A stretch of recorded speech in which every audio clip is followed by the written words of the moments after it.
चलो अब देखते हैं अपने नेक्स्ट क्वेश्चन को। नेक्स्ट क्वेश्चन मुझसे क्या कहता है, describe the following test in detail. यानी कि पहले आपको क्या करना है, पेयर टी टेस्ट को एक्सप्लेन करना है, उसके बाद ची स्क्वायर टेस्ट को एक्सप्लेन करना है। ठीक है, दोनों को अलग अलग एक्सप्लेन करना है और डिटेल में एक्सप्लेन करना है, क्योंकि दोनों ही पार्ट बेटा 5-5 मार्क्स के, 5 नंबर का ये है, 5 नंबर का वो है। तो मैं क्या करूंगा, तुम्हें एकदम डिटेल में एक एक पॉइंट को समझाऊंगा। देख लो, मैंने तो पूरा पूरा आंसर आपको दे दिया है। आ गई बात समझ में? चलो पहले समझते हैं बेटा आपका पेयर पी टेस्ट क्या है, पेयर टी टेस्ट क्या होता है। तो pair t test is used to compare the object of same group in different condition. जब हम क्या करते हैं, हम बेटा क्या करते हैं, ऑब्जेक्ट्स का कंपैरिजन करते हैं, चीजों का कंपैरिजन करते हैं। और वो चीजों का कंपैरिजन बेटा किसका करते हैं, एक ही ग्रुप के अंदर। एक ही ग्रुप की चीजों को बेटा क्या करते हैं, हम लोग कंपेयर करते हैं अलग अलग कंडीशंस को रखकर। क्या, फिर से सुनो, एक ही ग्रुप के अंदर अलग अलग कंडीशंस रखकर, अलग अलग कंडीशन सेटिस्फाई सेटल कर कर बेटा हम लोग क्या करते हैं, ऑब्जेक्ट्स में कंपैरिजन करते हैं कि बेटा क्या है, पहली कंडीशन में क्या चेंज आया, दूसरी कंडीशन में क्या चेंज आया। ठीक है, एक ही ग्रुप के अंदर। तो बेटा उस टेस्ट को हम लोग क्या बोलते हैं, pair t test. It is also known as a dependent t test और मैच पेयर टी टेस्ट। इसको बेटा और क्या क्या बोला जाता है, आपका डिपेंडेंट टी टेस्ट भी बोला जाता है और मैच टी टेस्ट भी बोला जाता है। बात समझ में आई? फिर से सुन लो बेटा, क्या है पेयर टी टेस्ट, बेटा किस लिए यूज होता है, कंपेयर करने के लिए यूज होता है। कंपेयर द ऑब्जेक्ट, ऑब्जेक्ट को बेटा कंपेयर करने के लिए यूज होता है। बेटा किसका, बेटा सेम ग्रुप के ऑब्जेक्ट को कंपेयर करने के लिए यूज होता है डिफरेंट कंडीशंस के अंदर। अलग अलग कंडीशंस रख के देखी जाती है बेटा किसके अंदर, एक ही ग्रुप के अंदर बेटा क्या है, अलग अलग कंडीशन रखी जाती है। और बेटा क्या देखा जाता है, उनके बीच में चेंज देखा जाता है कि कैसा चेंज आया, कितना चेंज आया और क्यों आया, ईच एंड एवरीथिंग। ठीक है, इसका जो मोस्ट इंपॉर्टेंट रूल है बेटा वो क्या है, ये तुम्हें मेंशन करना है, is that it does not have a different group.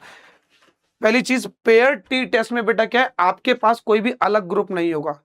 जो भी कंपैरिजन होगा, जो भी कंपैरिजन होगा ऑब्जेक्ट का बेटा, वो क्या होगा, एक ही ग्रुप के अंदर होगा। क्या होगा बेटा, एक ही ग्रुप के अंदर होगा। और एक ही ग्रुप के अंदर होने के साथ साथ बेटा क्या है, the reading is taken 2 times in a same group. यानी कि बेटा क्या है, अब रीडिंग 2 बार क्यों ली जाएगी, रीडिंग 2 बार लेने का मतलब है कैलकुलेशन 2 बार करना। 2 बार कैलकुलेशन क्यों करी जाएगी, क्योंकि बेटा आप क्या लोगे, अलग अलग कंडीशन लोगे एक ही ग्रुप के अंदर। तो बेटा क्या हुआ, एक ही ग्रुप के अंदर जब आप 2 बार कैलकुलेशन करोगे तो कितनी बार रीडिंग लोगे, 2 बार रीडिंग लोगे। एक कंडीशन, पहली कंडीशन के लिए अलग, दूसरी कंडीशन के लिए अलग। सेम ग्रुप के अंदर बेटा क्या करोगे, आप 2 बार क्या करोगे, रीडिंग लोगे। ओके, तो ये हो गया बेटा तुम्हारा ये एक्सप्लेनेशन पेयर टी टेस्ट का। इसको और अच्छे से समझाने के लिए मैंने क्या एक एग्जांपल लिया है, आप भी अपने बेटा क्या है पेपर में मेंशन कर सकते हो। एग्जामिनर अगर ईमानदार होगा, अच्छे से पेपर चेक करने वाला होगा तो पूरे नंबर देगा। क्या है, सुनो, you have 15 student of class 10th। तुम्हारे पास क्या है बेटा, क्लास 10th के 15 स्टूडेंट है। All gave test for the basic mathematics. सबने बेटा क्या बेसिक मैथमेटिक्स का टेस्ट दिया। पहले सबने क्या किया बेटा, बेसिक मैथमेटिक्स का टेस्ट दिया। ठीक है, आपने टेस्ट लिया, टेस्ट लेने के बाद सारे स्टूडेंट्स के मार्क्स को नोट कर लिया, इंफॉर्मेशन लिख के रख ली। उसके बाद आपने क्या किया, then you gave a special tuition class to all the 15 student. जितने आपके पास जो 15 बच्चे थे ना, आपने क्या करा, फिर उनको स्पेशल क्लास देना स्टार्ट किया। स्पेशल क्लास देने का मतलब है आपने उन्हें कुछ इंपॉर्टेंट क्वेश्चंस कराए, और ज्यादा मेहनत कराई, और ज्यादा टाइम दिया, और ज्यादा एफर्ट उनके ऊपर क्या किया, खर्च किया अपना। स्पेशल क्लास देने के बाद and then take a test. फिर आपने बेटा क्या करा, दोबारा से उनका क्या किया, टेस्ट लिया। Then you check that there is any different in the marks of student. उसके बाद आप चेक करोगे क्या मेरी एक्स्ट्रा क्लास देने के बाद, क्या मेरी स्पेशल क्लास यानी कि एक्स्ट्रा क्लास देने के बाद स्टूडेंट्स के मार्क्स में कोई चेंज आया या नहीं आया। क्या मेरे स्टूडेंट्स के मार्क्स में चेंज आया कि नहीं आया, पहले के मार्क्स में, बाद के मार्क्स में, क्या मेरे बच्चों के मार्क्स में चेंज आया या नहीं आया। इस चीज को बेटा हम पता करेंगे किसके माध्यम से, पेयर टी टेस्ट के माध्यम से। ठीक है, यहां पर देखो बेटा, पेयर टी टेस्ट का जो फॉर्मूला है बेटा, पेयर टी टेस्ट निकालने का जो फॉर्मूला है बेटा, वो क्या होता है, डी बार अपॉन में standard deviation by divided by under root N. जहां पर टी आपका क्या होगा, द कैलकुलेटेड टी स्टैटिस्टिक। यानी कि बेटा आप क्या करोगे, ये चीज चेक करोगे क्या सचमुच में चेंज आया कि नहीं आया।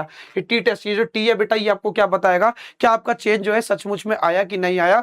वो जो है नल हाइपोथेसिस और अल्टरनेटिव हाइपोथेसिस के बल पर आएगा। अब ये नल हाइपोथेसिस क्या है और अल्टरनेटिव हाइपोथेसिस क्या है, जरा ये भी मैं आपको एक्सप्लेन करूंगा, पहले ये समझ समझ लो। उसके बाद आप ये जो डी बार देख रहे हो बेटा, ये क्या है, आपका मीन है, यानी कि एवरेज है of the difference between each pair. Each P बोले तो बेटा हर पी, यानी कि हर मार्क्स के बीच के बेटा क्या है, हर मार्क्स के मीन के बीच का जो बेटा क्या है, डिफरेंस है। ठीक है।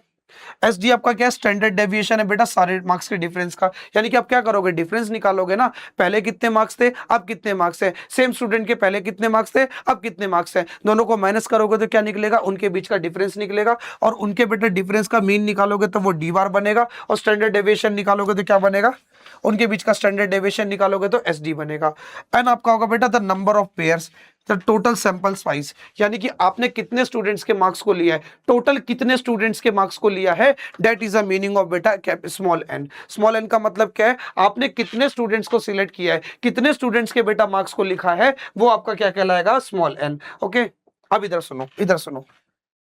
अब नल हाइपोथेसिस क्या कहती है, the no connection between the variable, यानी कि दोनों वेरिएबल के बीच में बेटा क्या है, कोई भी कनेक्शन नहीं होगा, यानी कि जो दो कंडीशन आपने ली है, बिफोर और आफ्टर, बिना स्पेशल क्लास के और स्पेशल क्लास के, उसके बीच में क्या बेटा, कोई भी रिलेशन नहीं होगा, तो बेटा वो कहलाएगा तुम्हारा नल हाइपोथेसिस, यानी कि उनके बीच में क्या है, कोई भी कनेक्शन नहीं होगा। स्टूडेंट्स के मार्क्स जो है बेटा वो क्या है, आपके एक्स्ट्रा क्लास पे डिपेंड नहीं करेंगे, तो बेटा वो कौन सी कंडीशन, वो क्या कहलाएगा, तुम्हारा नल हाइपोथेसिस कहलाएगा। अगर नल हाइपोथेसिस आ रहा है तो मतलब क्या बेटा, स्टूडेंट्स के जो मार्क्स है ना, स्टूडेंट के जो मार्क्स हैं वो बेटा क्या है, वो आपकी स्पेशल ट्यूशन क्लास पे डिपेंड नहीं करेंगे। लेकिन वही चीज अगर बेटा आपकी अल्टरनेट हाइपोथेसिस आ गई तो the mean difference between, alternate hypothesis का मतलब है कि जो तुम्हारे स्टूडेंट्स के जो मार्क्स है ना, वो स्पेशल ट्यूशन क्लासेस पे डिपेंड करे, यानी कि स्पेशल ट्यूशन क्लासेस देने के बाद क्या है, तुम्हारे स्टूडेंट्स के मार्क्स में अंतर आया, तो यानी कि तब वो बेटा क्या कहलाएगा, तुम्हारा अल्टरनेट हाइपोथेसिस। अब ये कैलकुलेट करना अगर आएगा तो बेटा क्वेश्चंस में हम लोग देखेंगे, लेकिन फिलहाल तो बस तुम्हें इतना ही इसको एक्सप्लेन करना था, तो आप जो बेटा इस चीज को बहुत प्यार से लिख सकते हो। ओके, चलो अब देखते हैं अपना chi square test for the independence of attribute क्या कहता है, तो सुनो। It is the statistical tool, एक बेटा क्या है, एक स्टैटिस्टिकल टूल है, यूज टू फाइंड आउट, किस चीज को फाइंड करने के लिए यूज होता है, किस चीज को फाइंड करने के लिए, देयर इज अ रिलेशनशिप और the connection between the two categorical variable, यानी कि किसी दो कैटेगोरियल वेरिएबल के बीच में कोई कनेक्शन और रिलेशनशिप है या नहीं। और ये अच्छा, एक सेकंड, ये कैटेगोरिकल वेरिएबल क्या है, कैटेगोरिकल वेरिएबल क्या बेटा, इधर सुनो, things which are divided into the groups like gender, brand, choice and success and failure, यानी कि कैटेगोरिकल वेरिएबल आपकी बेटा वो चीज होती है जिनको बेटा हम क्या करते हैं, जेंडर के हिसाब से बेटा डिवाइड कर देते हैं, या ब्रांड के हिसाब से डिवाइड कर देते हैं, या सक्सेस और फेलियर, पास फेल, इन सब के आधार पर बेटा क्या करते हैं, उनको डिवाइड कर देते हैं। यानी कि यहाँ पर बेटा क्या, किसी भी प्रकार के नंबर का कोई भी रोल नहीं होता, यहाँ पर जो बेटा हम क्लासिफिकेशन करते हैं, डिवाइड करते हैं बेटा, चीजों को क्लासिफाई करते हैं, वो किसके बेस पे करते हैं, जेंडर के बेस पे करते हैं, ब्रांड के बेस पे करते हैं, सक्सेस फेलियर के बेस पे करते हैं। फॉर्मूले को बाद में देखेंगे, पहले बेटा एग्जांपल देखो।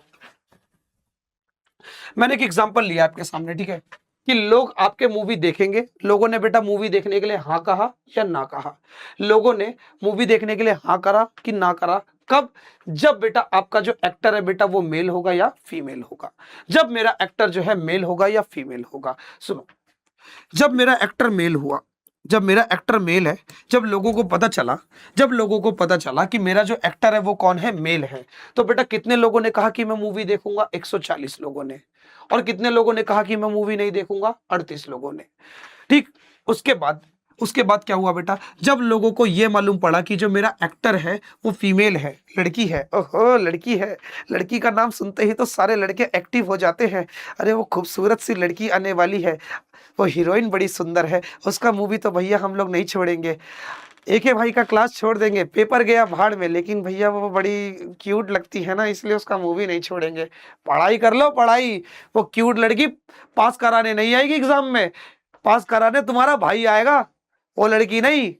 इधर देखो, इधर देखो, तो बेटा क्या होगा, सुनो, जब लोगों ने सुना कि बेटा जो उनका एक्टर है बेटा वो फीमेल है, तो कितने लोगों ने मूवी देखने के लिए हाँ कहा, 178 लोगों ने, और कितने लोगों ने मना किया, 38 लोगों ने, टोटल हो गए बेटा 216, और मेल के टोटल हो गए 184। अगर बेटा आप ओवरऑल टोटल निकालोगे दोनों चीज का, तो आपको कितने लोग मिलेंगे, टोटल 400, यानी कि जो सर्वे किया गया बेटा वो टोटल कितने लोगों का सर्वे किया गया है, 400 लोगों का सर्वे किया गया है। ओके, अब यहां देखो, आपकी जो नल हाइपोथेसिस है वो क्या बनेगी, आपकी नल हाइपोथेसिस तब बनेगी the two things are independent, यानी कि लोगों का मूवी देखना ना देखना एक्टर के जेंडर पर बेटा डिपेंड नहीं करेगा। लोगों का मूवी देखना ना देखना, लोगों का मूवी देखना ना देखना जो है, जब जेंडर पर डिपेंड नहीं करेगा, जेंडर जो है मूवी देखना ना देखना से इंडिपेंडेंट होगी। इंडिपेंडेंट का मतलब है एक दूसरे पे डिपेंड ना होना, यानी कि बेटा मूवी का देखना ना देखना एक्टर के जेंडर पे डिपेंड नहीं करेगी, तो बेटा उसको हम लोग बोलेंगे नल हाइपोथेसिस। लेकिन अगर लेकिन अगर अगर बेटा मूवी को देखना ना देखना, लोगों का बेटा मूवी देखना ना देखना एक्टर के जेंडर पर फर्क पड़ेगा, जेंडर से इफेक्ट पड़ेगा, जेंडर पे फर्क पड़ेगा, तो बेटा उसको हम लोग क्या बोलेंगे, अल्टरनेटिव हाइपोथेसिस। यानी कि टू थिंग्स आर इंडिपेंडेंट, यानी कि दोनों चीजें बेटा आपस में क्या रहेंगी, डिपेंडेंट रहेंगी। यहाँ पर दो चीजें आपके पास क्या है बेटा, एक है बेटा आपके पास जेंडर और एक है बेटा आपके पास चॉइस। लोगों का मूवी देखना ना देखना अगर जेंडर पर डिपेंड करेगा, जेंडर के हिसाब से लोग मूवी देखने के लिए हाँ या ना कह रहे हैं, तो उसको बेटा हम लोग क्या बोलेंगे, अल्टरनेटिव हाइपोथेसिस। और अगर जेंडर के अकॉर्डिंग लोग जो है बेटा मूवी को देखना ना देखना, लोगों का बेटा क्या है, मूवी देखना ना देखना बेटा जेंडर पर डिपेंड नहीं कर रहा है, तो बेटा उसको हम लोग क्या बोलेंगे, नल हाइपोथेसिस। बेटा इसको कैलकुलेट कैसे करा जाता है, इसको कैलकुलेट करा जाएगा बेटा इस फॉर्मूले से। चाहे स्क्वायर टेस्ट बेटा कैलकुलेट करा जाता है इस फॉर्मूले से, 0 माइनस ई ओ माइनस ई ब्रैकेट के अंदर स्क्वायर अपॉन में डिवाइडेड बाय ई। सुनो, अब ये एक्स स्क्वायर क्या होगा बेटा आपका, चाई स्क्वायर स्टैटिस्टिक, जिसकी बेटा आप क्या निकालोगे, आप निकालोगे हाइपोथेसिस निकालोगे कि भाई डिपेंड कर रही है कि नहीं कर रही है। ओके, वो आपकी क्या होगी, ऑब्जर्व वैल्यू, जो आपने ऑब्जर्वेशन करके निकाली है कि भाई सचमुच में कितने लोगों ने हाँ करा, कितने लोगों ने ना किया। तो जितनी भी आप ये वैल्यू देख रहे हो बेटा, ये सब क्या होंगी, तुम्हारी ऑब्जर्व वैल्यूज होंगी। ठीक है, अब इसके ऊपर एक न्यूमेरिकल भी करेंगे हम लोग। हाँ, उसके बाद आती है बेटा आपकी ओ हो गया, ई आता है, उसके बाद ई होती है बेटा आपकी expected value, the data you would expect to see based on your hypothesis, यानी कि अपनी कल्पना के अनुसार जो चीज आप देखना चाहते हो बेटा, उसको हम लोग क्या बोलेंगे, एक्सपेक्टेड वैल्यू। और वो कैसे निकाली जाती है, एक्सपेक्टेड वैल्यू निकाली जाती है आपका रो टोटल, यानी कि बेटा पूरी की पूरी रो को टोटल करके कितना आया। जैसे अगर मान लो मैं मेल का निकाल रहा हूँ, यस का निकाल रहा हूँ, मेल यस का निकाल रहा हूँ, तो बेटा इसका रो टोटल कितना, 184। देखो मेल की भी बेटा कितनी कंडीशन बनेगी, मेल की भी दो कंडीशन बन रही है, मेल की भी दो कंडीशन बन रही है, मेल की बेटा कितनी कंडीशन बन रही है, दो बन रही है, एक यस बन रही है और एक नो बन रही है। ऐसी फीमेल की भी बेटा क्या बनेगी, मेल की भी दो कंडीशन बन रही है, या तो बेटा यस बनेगी, या तो मेल यस करेगा या नो करेगा। ऐसी फीमेल की भी दो कंडीशन बनेगी, यस और नो। तो मेल के यस की बेटा कितनी, मेल यस का बेटा देखो रो टोटल कितना है, मेल और यस का रो टोटल कितना, 184। मेल मेल नो का भी रो टोटल कितना, 184। ऐसे फीमेल यस का रो टोटल कितना है, रो कौन सी आ रही है, ये 216। ऐसे करके बेटा क्या हम वैल्यू रख के बेटा क्या करेंगे, किसकी वैल्यू को निकालेंगे, ई की वैल्यू को निकालेंगे। फिर उसके आधार पर ये बताएंगे कि हाँ भाई ये सच में क्या बोलते हैं, जेंडर पर डिपेंड कर रहा है कि नहीं कर रहा, यानी कि लोगों का मूवी देखना जो है जेंडर पर डिपेंड कर रहा है या नहीं कर रहा है। ठीक है, फिर क्या करेंगे, इसकी वैल्यू को निकाल के बेटा हम लोग क्या करेंगे, बताएंगे। ओके, तो ये था बेटा आपका ची स्क्वायर टेस्ट और पी स्क्वायर पी टी क्या था, क्या नाम था उसका, नाम ही भूल गया मैं, स्क्वायर पी टेस्ट ना क्या, हाँ पेयर टी टेस्ट। हाँ, दो आई होप बेटा आपको दोनों ही अच्छे से समझ में आ गए होंगे। अगर ये दोनों अच्छे से समझ में आ गए तो फिर हम देखते हैं अपने नेक्स्ट क्वेश्चन को। चलो अब देखते हैं अपने नेक्स्ट क्वेश्चन को। नेक्स्ट क्वेश्चन मुझसे क्या कहता है, what do you understand by time the term time series, यानी कि टाइम सीरीज से आप क्या समझते हो, पहले आपको वो समझाना है।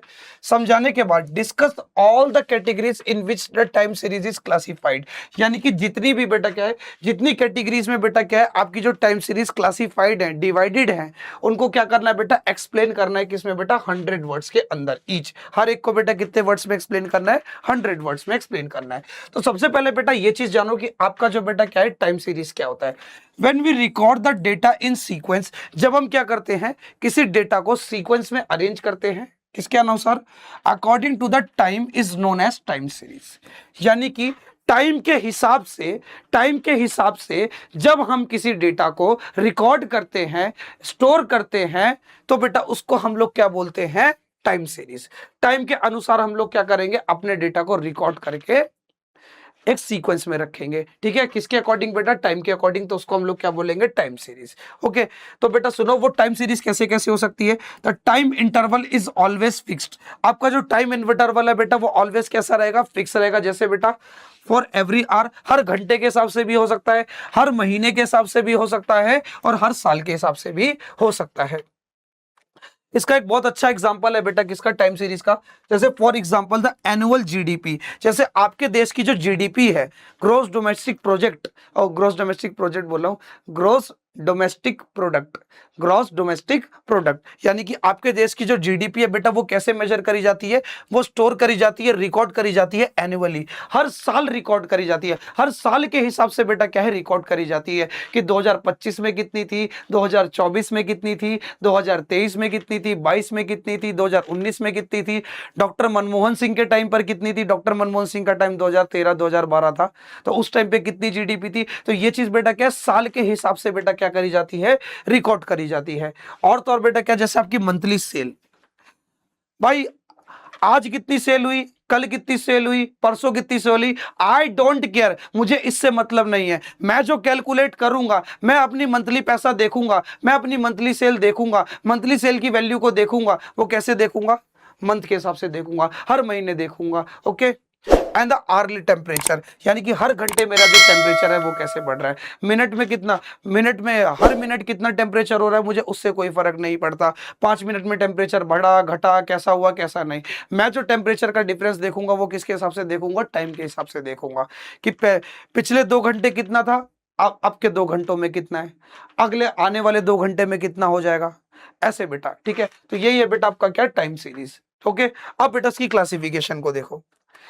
आपका जो टाइम सीरीज है बेटा वो क्या है, 4 ग्रुप्स में क्लासिफाइड है। कितने ग्रुप्स में क्लासिफाइड है बेटा आपका टाइम सीरीज, 4 ग्रुप में क्लासिफाइड है।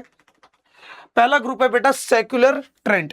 कौन है बेटा आपका, secular trend group. Secular trend क्या है, तो बेटा इसको हम लोग और क्या बोलते हैं, it is also known as the long term movement, यानी कि बेटा यहां पर जो डेटा का रिकॉर्ड होगा, जहां पर डेटा का वेरिएशन होगा टाइम के हिसाब से, वो कैसा होगा, लॉन्ग टर्म होगा। कैसा होगा बेटा, लॉन्ग टर्म होगा। जैसे इधर देखो, a secular trend shows the movement of data, आपके जो डेटा की मूवमेंट है इन अ लॉन्ग टर्म, आपके डेटा की मूवमेंट को बेटा कैसे दिखाएगा, लॉन्ग टर्म में दिखाएगा। कैसे दिखाएगा बेटा, आपके डेटा की मूवमेंट को लॉन्ग टर्म में दिखाएगा, वेदर इट इज इंक्रीजिंग और डिक्रीजिंग।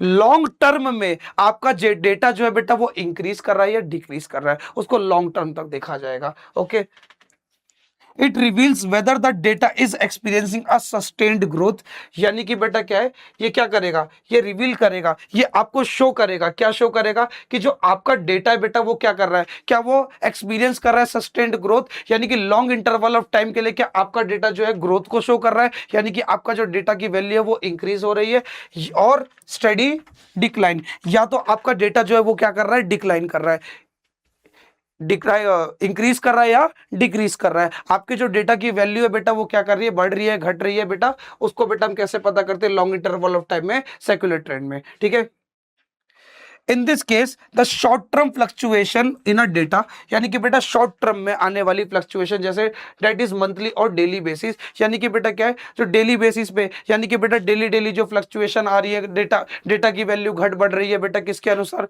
हर दिन की और हर महीने की जो बेटा क्या है डेटा की वैल्यू का बढ़ना घटना, उसको बेटा हम लोग क्या करते हैं, इग्नोर करते हैं। बोला ना, the short term fluctuation in the data got ignore, यानी कि बेटा क्या करते हैं हम, शॉर्ट टर्म की फ्लक्चुएशन को, फ्लक्चुएशन बोले तो बेटा चेंज आना, यानी कि मंथ में, हर महीने और हर दिन के चेंज को बेटा हम लोग क्या करते हैं, नेग्लेक्ट कर देते हैं। हम जो चेंज देखते हैं बेटा वो किस में देखते हैं, लॉन्ग टर्म में देखते हैं, यानी कि एक साल में कितना चेंज आया, पिछले साल कितना था, अब कितना चेंज आया, अब कितना आया, उसको बेटा जब हम देखते हैं तो उसको हम लोग क्या बोलते हैं, शॉर्ट सेक्युलर ट्रेंड बोलते हैं, यानी कि शॉर्ट टर्म के फ्लक्चुएशन को हम पूरी तरीके से रिजेक्ट करेंगे। जैसे एग्जांपल के लिए, the declination of the usage of keypad phone in the favour of smartphone. जैसे जैसे बेटा क्या है, तो मेरी बात को ध्यान से सुनो, जैसे जैसे बेटा क्या है, जमाना एडवांस होता गया, साल दर साल साल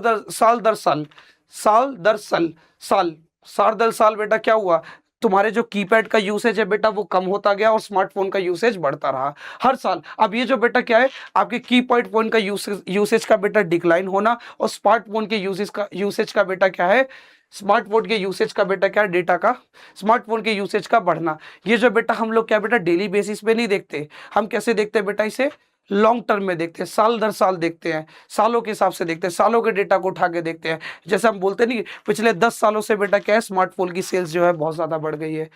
पिछले पिछले 20 साल में क्या है, कीपैड फोन की मात्रा बहुत ज्यादा थी और तुम्हारे स्मार्टफोन की मात्रा कम थी। तो ऐसे में क्या बेटा, इस डेटा के फ्लक्चुएशन को, इस डेटा के चेंज को बेटा हम कैसे देख रहे हैं, टाइम के हिसाब से देख रहे हैं, वो भी लॉन्ग टाइम के हिसाब से देख रहे हैं, लॉन्ग टर्म में देख रहे हैं। ओके, समझ में आया। जैसे बेटा आपका फिक्स डिपॉजिट है, फिक्स डिपॉजिट जो है बेटा ये क्या है, आपको जो इंटरेस्ट देता है, आपके अमाउंट को बढ़ा के देता है, वो कैसे देता है, लॉन्ग टर्म में देता है। कैसे देता है बेटा, लॉन्ग टर्म में आपके अमाउंट को बढ़ा के देता है। यानी कि जो आपकी जो मनी की वैल्यू है, आपके जो मनी की वैल्यू है बेटा, वो क्या है, शॉर्ट टर्म में इंक्रीज नहीं होती, शॉर्ट टर्म में उसका इंक्रीमेंट नहीं देखते हम। क्या बेटा, शॉर्ट टर्म में इंक्रीमेंट नहीं देखते, उसका 1%, 0.5% हर दिन जो बढ़ रहा है बेटा, उसको नहीं देखते। हम देखते हैं किसका बेटा, फिक्स डिपॉजिट में बेटा हम जो इंक्रीमेंट है आपकी मनी का बेटा, वो किस में देखते हैं, हर साल का देखते हैं कि एक साल में आपको 10% इंक्रीज कर जाएगा, समझ आया, 2 साल में इतना परसेंट इंक्रीज कर जाएगा। तो फिक्स डिपॉजिट को बेटा किस में देखते हैं, फिक्स डिपॉजिट में अमाउंट के इंक्रीमेंट को हम बेटा किस में देखते हैं, हर लॉन्ग टर्म में देखते हैं। समझ आया। अब बेटा आपका आता है सीजनल वेरिएशन। अब ये सीजनल वेरिएशन क्या है, सीजनल वेरिएशन जो है बेटा सीजन पे डिपेंड करता है। सीजन के हिसाब से बेटा क्या है, चीजें आपकी घटती हैं और बढ़ती हैं, आपके डेटा की वैल्यू बढ़ती है यानी कि इंक्रीज करती है और डिक्रीज करती है, किसके अनुसार बेटा, सीजन के अनुसार। जैसे it is also known as, इसको बेटा हम लोग क्या बोलते हैं, शॉर्ट टर्म पीरियोडिक चेंज भी बोलते हैं। क्या बोलते हैं बेटा इसको, शॉर्ट टर्म पीरियोडिक चेंज भी बोलते हैं, जहां पर बेटा क्या होता है, द वेरिएशन ऑफ लग गया, variation take place on a particular period of time. यानी कि जो बेटा वेरिएशन है, आपके डेटा में जो बदलाव है, आपके डेटा की वैल्यू का जो बदलाव है बेटा, वो क्या पे डिपेंड करता है, एक पर्टिकुलर पीरियड पे डिपेंड करता है, एक पर्टिकुलर टाइम पे डिपेंड करता है। ठीक है, यानी कि जो वेरिएशन है बेटा, वो क्या है, एक पर्टिकुलर टाइम में होता है, जैसे जनरली इन 1 और लेस देन 1 ईयर, या तो बेटा हर साल होता है या हर साल से 1 साल से कम टाइम में होता है। दिस वेरिएशन आर प्रिडिक्टेबल, और ये जो बेटा वेरिएशन है बेटा क्या है, प्रिडिक्टेबल है। इसके बारे में क्या हमें पता रहता है कि कब जो है बेटा आपके डेटा में वेरिएशन आने वाला है, कब नहीं आने वाला। वेरिएशन का मतलब है बेटा चेंज, वेरिएशन का सिंपल सा मतलब है चेंज। यानी कि इसके प्रिडिक्टेबल होने का ये मतलब है कि आपका डेटा कब जो है इंक्रीज होने वाला है, कब आपका डेटा जो है डिक्रीज होने वाला है, इसके बारे में जो है आपको अच्छे से मालूम होता है। और इसका जो वेरिएशन है बेटा, वो सिंपल किस पे डिपेंड करता है, सीजन पे डिपेंड करता है और एक पर्टिकुलर टाइम पर डिपेंड करता है। एक पर्टिकुलर टाइम आते बेटा ये बहुत ज्यादा इंक्रीज कर जाता है, फिर बेटा क्या है, एक पर्टिकुलर टाइम आते कभी कभी ये डिक्रीज भी कर जाता है। जैसे एग्जांपल मैंने लिया है अपनी तरफ से, क्या, the increase in a sale of a AC and cooler, air conditioner और कूलर की सेल जो है बेटा क्या होती है, समर सीजन में बढ़ जाती है। जैसे बेटा मार्च का महीना आता है, जैसे आपका मार्च का महीना आता है, मार्च के महीने से लेके जुलाई अगस्त के महीने तक, जुलाई अगस्त के महीने तक आपके जो एसी की सेल्स है, आपके एसी और कूलर की जो सेल है बेटा, वो क्या हो जाती है, बहुत ज्यादा बढ़ जाती है। लेकिन वैसी जैसी बेटा आपके सर्दी का मौसम आता है, जैसे जैसे आपका सर्दी का मौसम आता है, अक्टूबर आता है, नवंबर आता है, दिसंबर आता है, जनवरी आता है, जैसे जैसे बेटा ये सर्दी का मौसम आता है, विंटर सीजन आता है, वैसे वैसे क्या आपके एसी और कूलर की डिमांड जो एसी और कूलर की जो डिमांड है बेटा, वो क्या है, पूरी तरीके से डिक्रीज कर जाती है। तो ये चीज हमको मालूम है, ये प्रिडिक्टेबल है कि भाई ये बात लाजमी है, भाई मई जून जुलाई में गर्मी पड़ेगी तो एसी और कूलर की जो डिमांड है वो बढ़ेगी, और बाकी बेटा क्या है, जैसे जैसे सर्दी का मौसम आएगा वैसे वैसे क्या इनकी डिमांड घटेगी। तो ये क्या बेटा आपका सीजनल वेरिएशन है, जो कि सीजन पे डिपेंड करता है। ठीक है, अगला है बेटा क्या, साइक्लिकल वेरिएशन। ये कैसा वेरिएशन है बेटा, साइक्लिकल वेरिएशन है। तो पढ़ो क्या बोल रहा है, this variation is also known as long term oscillation. यानी कि इस वेरिएशन को बेटा हम लोग क्या है, लॉन्ग टर्म वेरिएशन भी बोलते हैं। ठीक है, अरे हाँ तुम लोग को स्क्रीनशॉट लेना था ना, लो एक बार स्क्रीनशॉट ले लेना सारे आंसर का। ठीक है, ये रहा, देखो इधर देखो, ये रहा बेटा आपका टाइम सीरीज का, इसका स्क्रीनशॉट ले लो। ये रहा बेटा, ये रहा इसके 4 क्लासिफिकेशन का, इसका स्क्रीनशॉट ले लो। ये लो, फिर इसका स्क्रीनशॉट ले लो, सीजनल वेरिएशन का स्क्रीनशॉट ले लो, और साइक्लिक वेरिएशन का स्क्रीनशॉट ले लो। ले लिया, लेने के बाद बेटा इरेगुलर और रैंडम वेरिएशन का भी स्क्रीनशॉट ले लो। ठीक है, ले लिया, तो चलो मैं तुम्हें एक्सप्लेन करता हूं।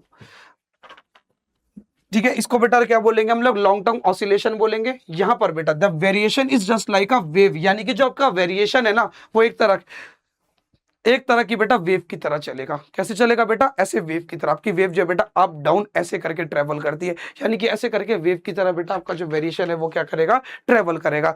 कभी बहुत ज्यादा इंक्रीज कर जाएगा तो कभी बहुत डिक्रीज कर जाएगा, कभी इंक्रीज तो कभी डिक्रीज, इंक्रीज डिक्रीज, ऐसे करके बेटा कभी भी कुछ भी करेगा। ओके, क्या बोलता है, the variation of data does not have fix time. ठीक है, यहां पर जो डेटा का वेरिएशन है ना इसका कोई फिक्स टाइम नहीं है, fix time like a seasonal variation. Seasonal variation की तरह इसका कोई फिक्स टाइम नहीं है। जैसे बेटा क्या, सीजनल वेरिएशन में क्या, आपके एसी और कूलर की सेल, आपको पता है कि एसी और कूलर की सेल कब, किस इंटरवल ऑफ टाइम में, किस इंटरवल ऑफ मंथ में बढ़नी है, किस इंटरवल ऑफ मंथ में डिक्रीज होनी है। लेकिन यहां पर आपको ये चीज मालूम नहीं होती। ठीक है, ये अनप्रिडिक्टेबल होती है टोटली बेटा, क्या आपके टाइम पर डिपेंड नहीं करती। It is related to the economical business cycle, ये आपके इकोनॉमिकल बिजनेस साइकिल पर डिपेंड करता है। किस पे डिपेंड करता है बेटा, इकोनॉमिकल बिजनेस साइकिल पर डिपेंड करता है। इसका एक एग्जांपल लिया है, रियल स्टेट बिजनेस क्या होता है। रियल स्टेट बिजनेस होता है बेटा आपका बिल्डिंग का, फ्लैटों का खरीदना बेचना, ये होता है बेटा आपका रियल स्टेट का बिजनेस। हाउसिंग मार्केट यानी कि बेटा घरों को खरीदना और बेचना। ठीक है, the property prices does not don't just go up the forever, every few years there is a boom period where the house prices skyrocket। यानी कि बेटा क्या है,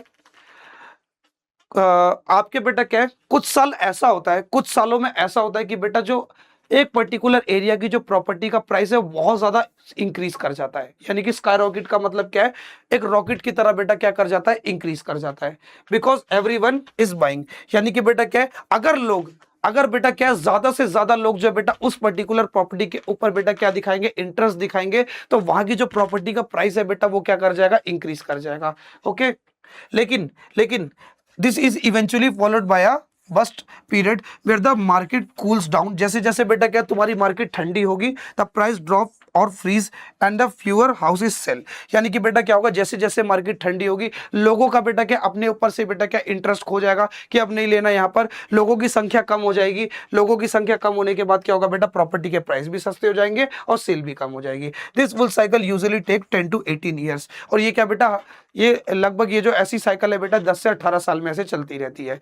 बेटा 10 से 18 साल के बीच में कभी कभी एक ऐसा टाइम आता है कि भाई लोग जो है बहुत ज्यादा इंटरेस्ट दिखाने लग जाते हैं उस पर्टिकुलर एरिया की प्रॉपर्टी पे।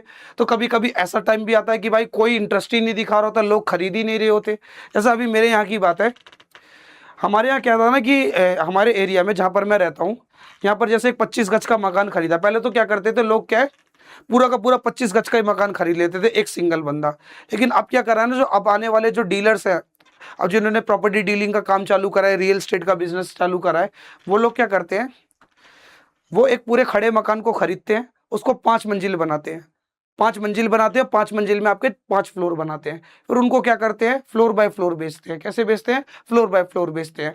तो जब पता है क्या, ये 2018-2017 में जब ये चीज शुरू हुई थी ना, तो यार इस चीज की, इन हाउसेस की डिमांड इतनी ज्यादा थी ना कि भाई साहब कि घर घर की नींव बनते बनते, जब तक बेटा घर की नींव खड़ी होती थी, पांचों के पांचों फ्लोर बिक चुके होते थे, ऐसी डिमांड थी। लेकिन आज का टाइम ऐसा आया है, ये क्राइम्स वगैरह की वजह से, इन सब चीजों की वजह से आपका टाइम ऐसा है कुछ सालों में कि लोग फ्लैट ही नहीं खरीद रहे। मेरे यहाँ मेरे 3 घर छोड़ के एक फ्लैट बन रहा है, वो पता है आप लिटरली यकीन नहीं मानोगे, वो अभी तक बिका ही नहीं है। वो बिका नहीं है इसलिए वो घर बन ही नहीं रहा है, वो ऐसा का वैसे ही पड़ा हुआ है। वहां का जो डीलर है वो बोल रहा है पहले इस मकान की पहले कीमत लग जाए, मेरे चारों पांचों फ्लोर बिक जाए, उसके बाद फिर मैं बनवाऊंगा। समझ आया। तो यहाँ क्या हुआ, एक पर्टिकुलर टाइम में क्या था बेटा, यहाँ की जो प्रॉपर्टी का प्राइस था बेटा वो क्या था, प्रॉपर्टी की डिमांड थी बहुत ज्यादा थी। प्रॉपर्टी की डिमांड ज्यादा होने की वजह से उसके प्राइस भी बहुत ज्यादा थे। लेकिन इस टाइम पे क्या है बेटा, इस टाइम पे बेटा क्या, प्रॉपर्टी की जो डिमांड है वो कम हो गई है। प्रॉपर्टी की डिमांड कम होने की वजह से मार्केट पूरी तरीके से ठंडी हो गई है, और मार्केट ठंडी होने की वजह से बेटा क्या, प्राइसेस जो है डाउन हो गए हैं। तो यानी कि बेटा यहाँ पर जो अप एंड डाउन है, इंक्रीमेंट और डिक्रीमेंट है, वो क्या बेटा सीजनल नहीं होता, वो बेटा क्या रैंडमली ऐसी भी कैसे भी होता रहता है। ठीक है, ये आपका क्या है, इकोनॉमिकल बिजनेस साइकिल पे क्या करता है बेटा, डिपेंड करता है। क्लियर। चलो लास्ट देखते हैं बेटा, इरेगुलर और रैंडम वेरिएशन। इरेगुलर और रैंडम वेरिएशन क्या, जरा इसको पढ़ो। The variation of the data does not have a fix pattern, यानी कि बेटा क्या, वेरिएशन का कोई फिक्स पैटर्न नहीं होगा। जैसे अगर आप अभी सीजनल वाला वेरिएशन देखोगे तो इसका एक फिक्स पैटर्न है। कैसा फिक्स पैटर्न है कि भाई गर्मियों का मौसम आएगा तो एसी की सेल बढ़ेगी, सर्दियों का मौसम आएगा तो घटेगी, इसका एक फिक्स साइकिल है। इकोलॉजिकल का क्या बेटा, इकोलॉजिकल बिजनेस अगर अच्छा चलेगा तो भाई क्या नाम है, हाउसिंग का प्राइस बढ़ेगा। इकोलॉजिकल बिजनेस साइकिल अगर मेरा अच्छा नहीं चलेगा तो बेटा क्या, प्रॉपर्टी का प्राइस घटेगा। ठीक है, तो वहां तो क्या बेटा, एक पर्टिकुलर पैटर्न चलता था, लेकिन बेटा इसमें क्या है, कोई भी पर्टिकुलर पैटर्न नहीं चलेगा। The variation is completely unexpected. जो आपका जो वेरिएशन है ना, आपके डेटा का जो वेरिएशन है वो पूरी तरीके से बेटा क्या होगा, अनएक्सपेक्टेड रहेगा, यानी कि तुम इसको सोच भी नहीं सकते। और कैसा रहेगा, अनप्रिडिक्टेबल रहेगा, जिसके बारे में आप बिल्कुल भी नहीं सोच सकते। यानी कि जो आपके डेटा का वेरिएशन है, डेटा के वेरिएशन, अपकमिंग डेटा का जो वेरिएशन है उसके बारे में आप कुछ भी नहीं सोच सकते कि वो इंक्रीज करेगा या डिक्रीज करेगा। अचानक से वो इंक्रीज भी कर सकता, अचानक से वो डिक्रीज भी कर सकता है, इसके बारे में किसी को भी नहीं पता होता। The variation is completely based on the natural disaster. और ये ज्यादातर वेरिएशन है बेटा वो किस पे डिपेंड करते हैं, आपके नेचुरल डिजास्टर पे डिपेंड करते हैं और एक्सटर्नल इवेंट्स पे डिपेंड करते हैं। ठीक है, आई बात समझ में। जैसे एग्जांपल के लिए मैं आपको बताता हूं, for example the sudden increase in the price of crude oil due to the Iran and Israel war. अभी तक क्या था बेटा, आपका जो कच्चा तेल था ना वो बहुत सस्ता था। कच्चा तेल जो है बेटा बहुत कम दामों में हमको मिल जाता था, कुछ 80 रुपए बैरल, $80 रुपये, $90 पर बैरल ऐसे करके हमको क्या करता था,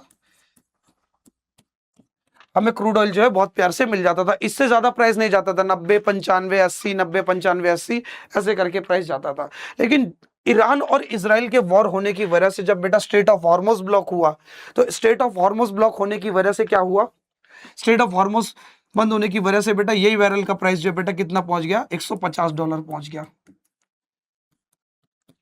तो यहां जो बेटा क्या है, ये जो क्रूड ऑयल का प्राइस है, ये जो डेटा का वेरिएशन है, यहां पर डेटा कौन है बेटा, हमारे क्रूड ऑयल का प्राइस।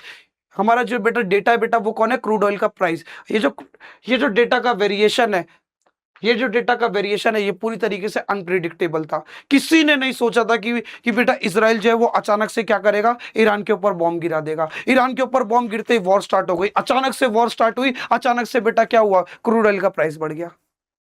तो ये बेटा क्या है, ये आपका क्या रहेगा, इरेगुलर और रैंडम वेरिएशन, रैंडमली हो गया। और एग्जांपल के लिए सुनो, क्या 2019-2020 में तुमने ये चीज सोची थी कि कोविड-19 जैसी बीमारी आएगी और हमारे पूरे देश में लॉकडाउन लग जाएगा? सोचा था? बड़े बड़े रियल एस्टेट के बिजनेस के लोगों ने भी ये चीज नहीं सोची थी, एयरलाइन के बिजनेस वालों ने भी ये चीज नहीं सोची थी। लेकिन डेटा में क्या हुआ, नेचुरल डिजास्टर की वजह से क्या है बेटा, वेरिएशन आया। क्या वेरिएशन आया, एयरलाइन कंपनी पूरी की पूरी बेटा डिक्लाइन कर गई। वो जो एयरलाइन कंपनी डेली का बेटा करोड़ों रुपए कमाती थी, जो एयरलाइन कंपनी डेली का बेटा करोड़ों करोड़ों रुपए कमा रही थी, अचानक से बेटा जो इसकी सेल है बेटा वो कितनी हो गई, जीरो।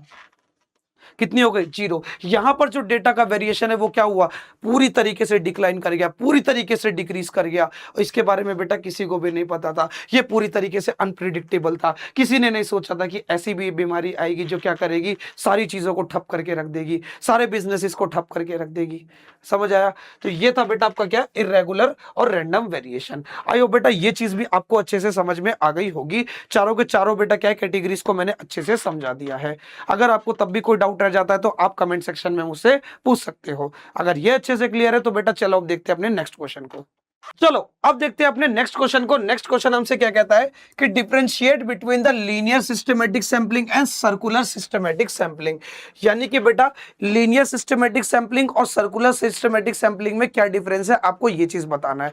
ये चीज बताने से पहले बेटा आपको जो है क्या जानना जरूरी है कि लीनियर सिमेट्रिक सैंपलिंग में होता क्या है। लीनियर सिमेट्रिक सैंपलिंग में हम लोग क्या करते हैं, अपनी ऑब्जर्वेशन को एक स्ट्रेट लाइन में अरेंज करते हैं। कैसे अरेंज करते हैं बेटा, एक स्ट्रेट लाइन में अरेंज करते हैं कुछ इस प्रकार से, जैसे 1 2 3 4 5 6 7, इस प्रकार से 8 9, ऐसे करके बेटा हम क्या करते हैं, एक स्ट्रेट लाइन में अरेंज करते हैं। वही चीज अगर मैं बात करूं बेटा सर्कुलर सिस्टमैटिक सैंपलिंग की, तो उसमें क्या करते हैं बेटा, इन्हीं नंबर्स को हम क्या करते हैं, एक सर्कुलर आकार में अरेंज करते हैं।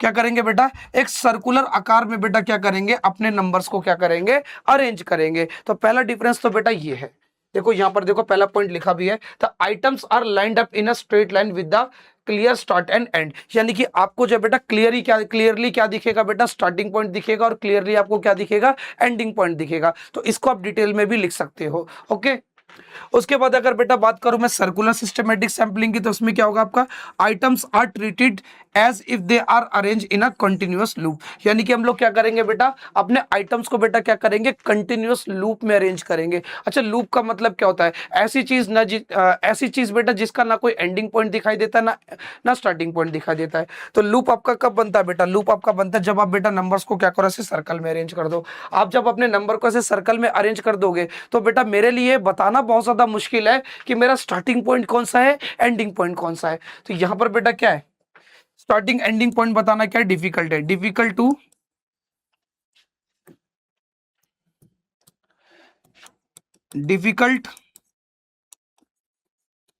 टू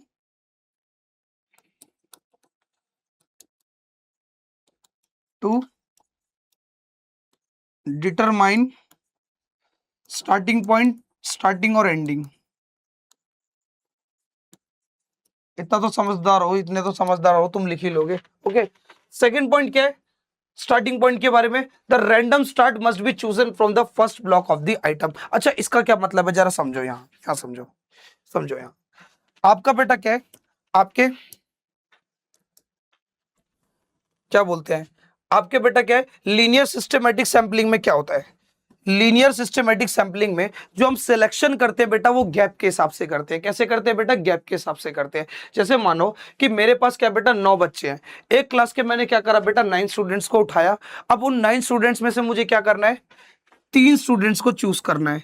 क्या करना है बेटा, 3 स्टूडेंट्स को चूज करना है। अगर मैं लीनियर सिमेट्रिक सैंपलिंग को फॉलो करूं, अगर मैं लीनियर सिमेट्रिक सैंपलिंग को यूज करूं तो सबसे पहले बेटा मैं निकालूंगा इनका गैप। क्या निकालूंगा बेटा, गैप। गैप किससे निकलेगा, आपकी total number of observation upon में कितने लोगों को आप सिलेक्ट कर रहे हो वो, total number of observation upon में आप कितने लोगों को सिलेक्ट कर रहे हो वो। तो यहां पर आपके पास जो टोटल ऑब्जर्वेशन है वो कितनी है 9, और बेटा कितने लोग आप सिलेक्ट कर रहे हो 3, तो बेटा क्या काटोगे तो कितना मिलेगा आपको 3। यानी कि बेटा तुम्हें पता है क्या है, लीनियर सिस्टमैटिक सैंपलिंग में बेटा क्या करना पड़ेगा, आपको ब्लॉक्स बनाने पड़ेंगे। कैसे कैसे, 3-3 लोगों के, 3-3 लोगों को बेटा क्या करना पड़ेगा, 3-3 लोगों को ग्रुप में रख के बेटा तुम्हें क्या करने पड़ेंगे, ब्लॉक बनाने पड़ेंगे। तो पहला ब्लॉक आपका ये बनेगा, दूसरा ब्लॉक आपका ये बनेगा और तीसरा ब्लॉक आपका ये बनेगा। तो इस प्रकार से बेटा क्या है, आप जो है आप कितने लोगों को सिलेक्ट कर रहे हो उसके हिसाब से बेटा क्या करना पड़ेगा, आपको कुछ इस प्रकार से ब्लॉक बनाना पड़ेगा। अब ब्लॉक बनाने के बाद आपको क्या करना पड़ेगा, आपको 3 बच्चे चाहिए ना, 3 बच्चे चाहिए, इसलिए बेटा आपके पास ब्लॉक भी कितने हैं 3। तो आपको क्या करना पड़ेगा, हर ब्लॉक से बेटा कितने बच्चे उठाना पड़ेगा, एक एक बच्चा उठाना पड़ेगा। एक बच्चा आप उठाओगे पहले ब्लॉक से, एक बच्चा आप उठाओगे दूसरे ब्लॉक से, एक बच्चा आप उठाओगे तीसरे ब्लॉक से। किस केस में, लीनियर सिस्टमैटिक सैंपलिंग में। क्या करोगे, सबसे पहले गैप कैलकुलेट करोगे, जितना गैप आएगा उतने बेटा क्या करोगे, अपनी ऑब्जर्वेशन को क्या करोगे, उतने उतने टर्म्स रख के बेटा क्या करोगे, ब्लॉक्स में डिवाइड कर दोगे। फिर क्या करोगे, हर ब्लॉक से बेटा एक एक एलिमेंट को पुट करोगे। ओके, जैसे अगर मान लो कि मैंने यहां से बेटा 2 को सिलेक्ट किया, क्या किया बेटा, मैंने यहां से 2 को सिलेक्ट किया। अब जो को सिलेक्ट करूंगा तो 2 के बाद अब बेटा क्या करूंगा, 2 के बाद बेटा मैं किसको सिलेक्ट करूंगा, हर नंबर के बीच में बेटा कितना गैप होना चाहिए, 3 का गैप होना चाहिए। तो यानी कि 2 के बाद मैं सिलेक्ट करूंगा 2 + 3 यानी कि 5 को। उसके बाद 5 को कर लिया, 5 के बाद बेटा किसको सिलेक्ट करूंगा, गैप बेटा 3 होना चाहिए, तो 5 + 3 8 को सिलेक्ट करूंगा। तो कुछ इस प्रकार से बेटा क्या है, लीनियर सिस्टमैटिक सैंपलिंग में बेटा क्या होता है, आपका सिलेक्शन होता है। लेकिन बेटा क्या है, यहां पर बेटा क्या आपको आपका स्टार्टिंग और एंडिंग जो है फिक्स है, लेकिन यहां पर ऐसा नहीं है। अभी चलो वो देखते हैं क्या बोला है, the random start must be chosen from the first block of the item. यानी कि जो पहला एलिमेंट है, जो स्टार्टिंग एलिमेंट है, आपका जो स्टार्टिंग एलिमेंट है वो हमेशा बेटा कहां से चूज होना चाहिए, पहले ब्लॉक से चूज होना चाहिए। कहां से चूज होना चाहिए, पहले ब्लॉक से चूज होना चाहिए। The random start can be any item from the entire population. लेकिन अगर मैं सर्कुलर की बात करूं, आपके सर्कुलर सिस्टमेटिक सैंपलिंग की बात करूं, जब मैंने अपने नंबर्स को ऐसे सर्कुलर फॉर्म में अरेंज किया तो मैं यहां से किसी भी नंबर को पिक कर सकता हूं, यहां से मैं किसी भी नंबर को स्टार्टिंग में पिक कर सकता हूं, मैं इसको भी कर सकता हूं, इसको भी कर सकता हूं, इसको भी कर सकता हूं, इसको भी कर सकता हूं, किसी को भी कर सकता हूं।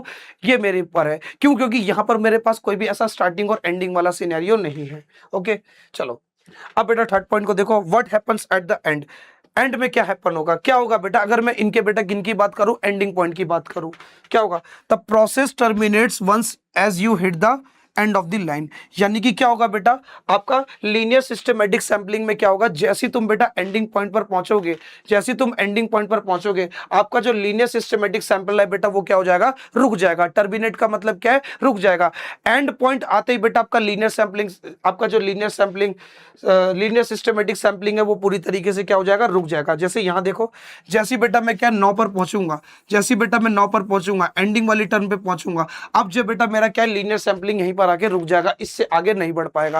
लेकिन अगर मैं बात करूं यहां पर, अगर मान लो मैंने 1 से शुरू किया, अगर मैंने 1 से शुरू किया, 1 से शुरू किया 5 पर आया, 5 पर आया, फिर दोबारा 1 पर आ गया, फिर से क्या करूंगा, फिर से राउंड लगा लूंगा, फिर से राउंड लगा लूंगा, फिर से राउंड लगा लूंगा, फिर से राउंड लगा लूंगा। यहाँ पर कोई एंडिंग सिनेरियो नहीं है, यहाँ पर बेटा क्या है, तुम्हारी जो सैंपलिंग है बेटा वो रुकने वाली नहीं है। तो देखो ये एंडिंग के बारे में क्या बोलता है, the random start can be any item. जो रैंडम स्टार्ट है बेटा क्या है, वो किसी sorry the process loop back to the beginning and keep going. यानी कि बेटा क्या, ये जो प्रोसेस है बेटा क्या है, ये लूप में ही क्या करेगा, बार बार चलता रहेगा। एक बार बेटा स्टार्ट हो गया तो बेटा ये क्या करता रहेगा, बार बार चलता रहेगा। इसका कोई भी एंडिंग और कोई भी स्टार्टिंग फिक्स नहीं होगा। सैंपल साइज के बारे में बात करते हैं। ये देखो ये कब वर्क बेस्ट करता है, लीनियर सिस्टमेटिक सैंपलिंग आपका अच्छे से काम कब करता है, work best if the total population, यानी कि जो एन है is perfectly divisible by the sample interval. Sample interval बोले तो कितने आइटम्स को आप पिक कर रहे हो, कितने आइटम को आप पिक कर रहे हो बेटा, उसको हम लोग क्या बोलेंगे, सैंपल इंटरवल, जिसको हम बेटा किससे दिखाएंगे, स्मॉल के से दिखाएंगे। मैंने स्मॉल एन से दिखाया, स्मॉल एन से दिखाया, लेकिन बेटा आप इसको किससे दिखाओगे, स्मॉल के से दिखाओगे। ठीक है, ये तब तक बेटा आपका काम करेगा जब तक बेटा क्या होगा, आपका जो कैपिटल एन है, आपका जो कैपिटल एन है, कैपिटल एन कौन है बेटा, आपकी टोटल पॉपुलेशन। आपकी जो टोटल पॉपुलेशन है वो क्या होगी बेटा, परफेक्टली डिवाइड हो जाएगी तुम्हारे किससे, सिंपल इंटरवल से। जैसे कि इस वाले केस में 9 जो है पूरी तरीके से बेटा क्या हुआ, 3 से डिवाइड हो गया।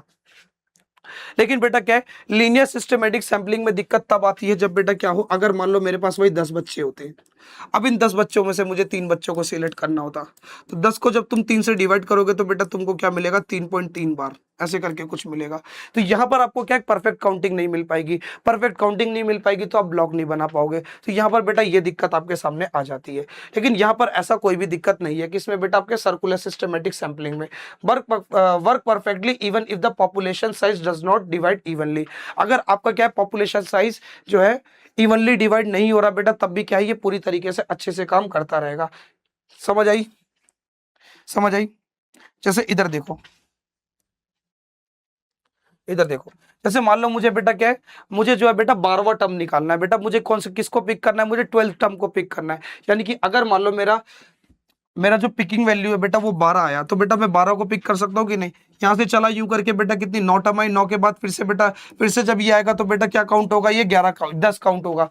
एक बार बेटा एक साइकिल जब मैं चल जाऊंगा 9 तक, 1 2 3 4 5 6 7 8 9, 9 के बाद फिर बेटा जब इसकी काउंटिंग दोबारा से आएगी तो क्या आएगी, 10 आएगी, 10 11 12, यानी कि 12वीं पोजीशन पे दोबारा से बेटा कौन आ जाएगा, तुम्हारा 3 आ जाएगा। तो यहाँ पर बेटा क्या इवनली डिवाइड हो या ना हो कोई फर्क नहीं पड़ता, हर नंबर की बेटा क्या है आराम से पोजीशन जो है आ जाएगी। अब अगर मैं बोलूँ तो बेटा 100वां टर्म को सेलेक्ट करो तो 100वां टर्म भी बहुत प्यार से आ जाएगा। ऐसे करके बेटा चलोगे 10 11 12 13 14 15 16 17 18 19 20 21 22 23 24 25 26 27 28 29 30 31 32 33 34 35 41 42 42 करते 98 99 100 ऐसे करके बेटा क्या तुम बहुत प्यार से क्या कर सकते हो, अपने नंबर को सिलेक्ट कर सकते हो।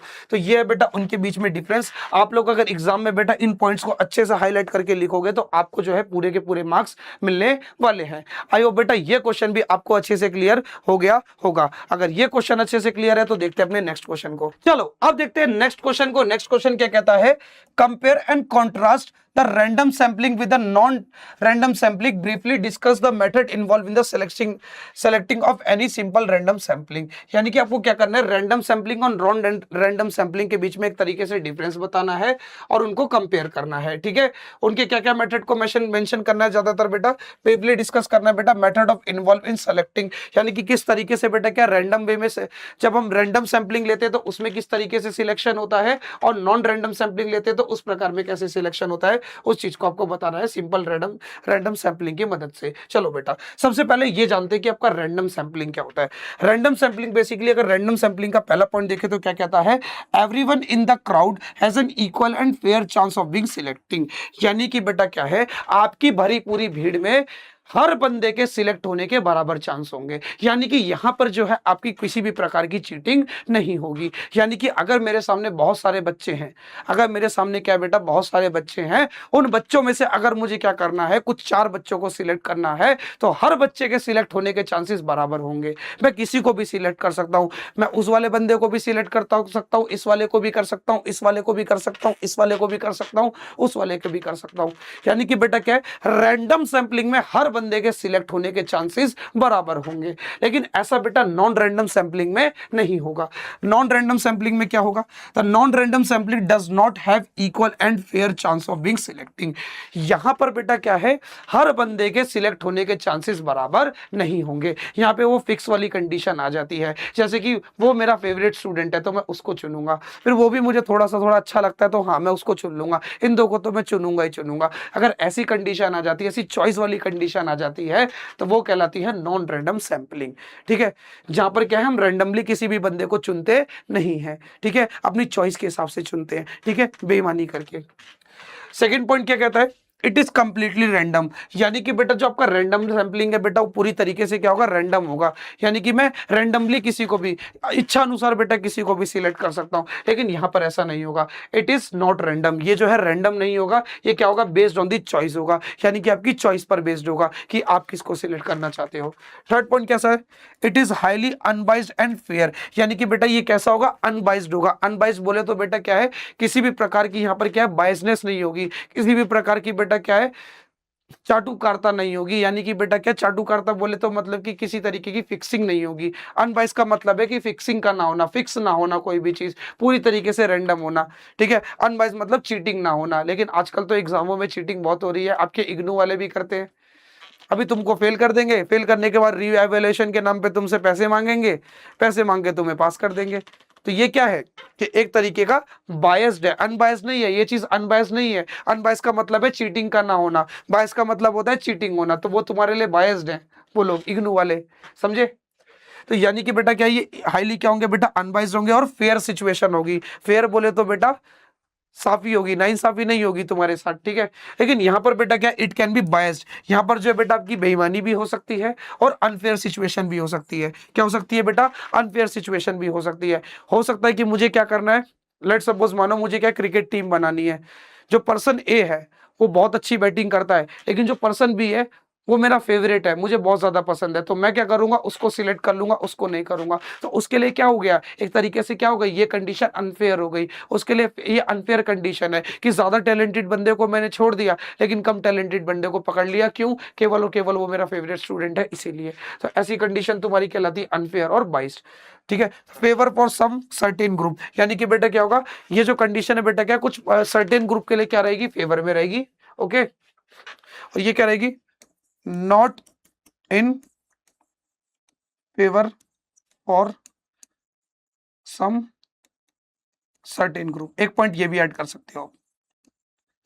ठीक है, उसके बाद क्या है, it take more time and efforts. यानी कि जब आप क्या बेटा रैंडम सैंपलिंग में किसी को चुनते हो, किसी चीज को पिक करते हो, तो बेटा वहां पर क्या है, बहुत ज्यादा टाइम लगता है, बहुत ज्यादा एफर्ट लगते हैं। आई बात समझ में। लेकिन वही चीज बेटा नॉन रैंडम सैंपलिंग में क्या होगा, it is very fast and budget friendly. यानी कि बजट फ्रेंडली भी है और बेटा कैसा है, बहुत ज्यादा फास्ट है। अगर मैं एग्जांपल लूं तो क्या है, for example a student is randomly selected from the captain for a captain from your class. यानी कि मैंने क्या करा, तुम्हारी क्लास में से किसी भी एक स्टूडेंट को पिक कर लिया बेटा, किसके लिए, कैप्टन के लिए। अगर मैं जाऊंगा किसी भी स्टूडेंट को पिक करने के लिए एज अ कैप्टन, तो मैं किसी को भी कर सकता हूं, मैं किसी को भी सिलेक्ट कर सकता हूं, क्योंकि मैं किसी को नहीं जानता। मैं मैं फेयर वाली बात करने वाला बंदा हूँ, मैं अनफेयर बंदा नहीं हूँ। तो क्या बेटा हर बच्चे के जो सिलेक्ट होने के चांस होंगे वो कैसे होंगे, बराबर होंगे, इसलिए बेटा वो रैंडम सैम्पलिंग में एग्जाम्पल आ जाएगा। लेकिन अगर मैं बात करूँ नॉन रैंडम सैम्पलिंग में, तो यानी कि बेटा वो कैसा होगा, इसका एग्जाम्पल होगा बेटा स्नोबॉल सैम्पलिंग। क्या होगा बेटा कि इसका एग्जाम्पल स्नोबॉल सैम्पलिंग। अब ये स्नोबॉल सैम्पलिंग क्या होती है, तो सुनो मेरी बात ध्यान से। जैसे मैंने तुमको बोला, क्या बोला सुनो, मैंने तुम्हें बोला कि बेटा ऐसा करो, तुम जो है 10 लोग चुन के लाओ। 10 लोग जो है अब जो है मेरे अंडर इंटर्नशिप करेंगे।